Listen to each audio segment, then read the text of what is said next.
Chaque musulman qui regarde cette vidéo devrait la regarder jusqu'à la fin. Ce sont les paroles du dernier sermon de notre bien-aimé prophète Muhammad. Que la paix et les bénédictions soient sur lui.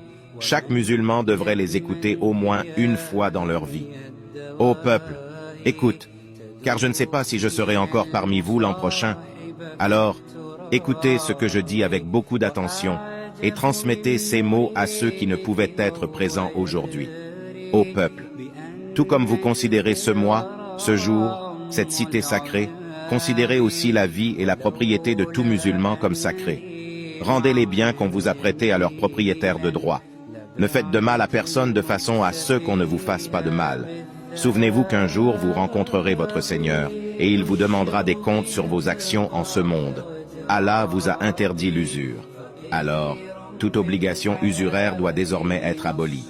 Votre capital est à vous. Vous n'infligerez ni souffrirez d'aucune iniquité.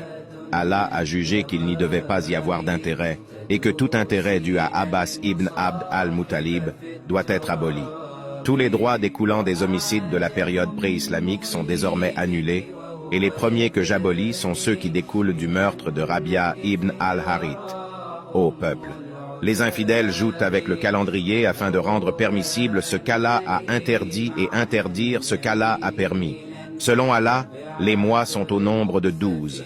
4 d'entre eux sont sacrés, 3 d'entre eux sont successifs, et un survient entre les mois de Jumada et de Shaban. Faites attention au diable, pour le bien de votre religion.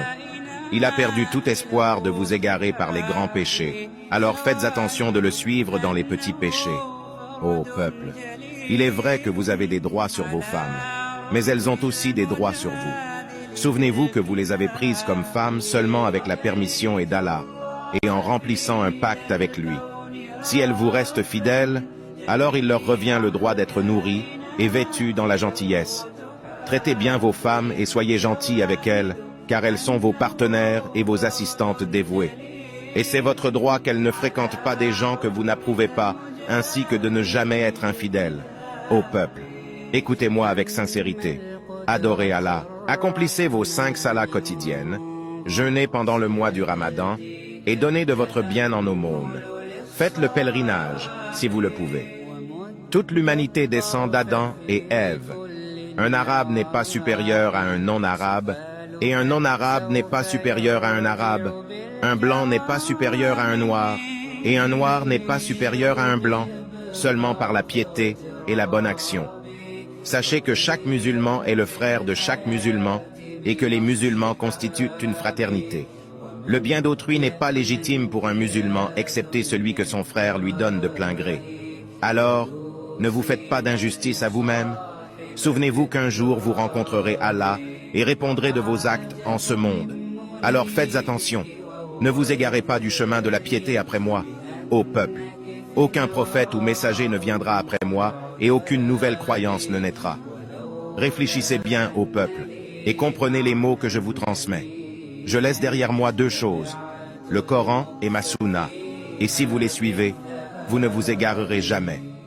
Tous ceux qui écoutent devront transmettre mes paroles aux autres et les autres, à d'autres encore, de façon à ce que les derniers comprennent mes paroles encore mieux que ceux qui m'écoutent directement. Sois témoin, ô Allah, que j'ai transmis ton message.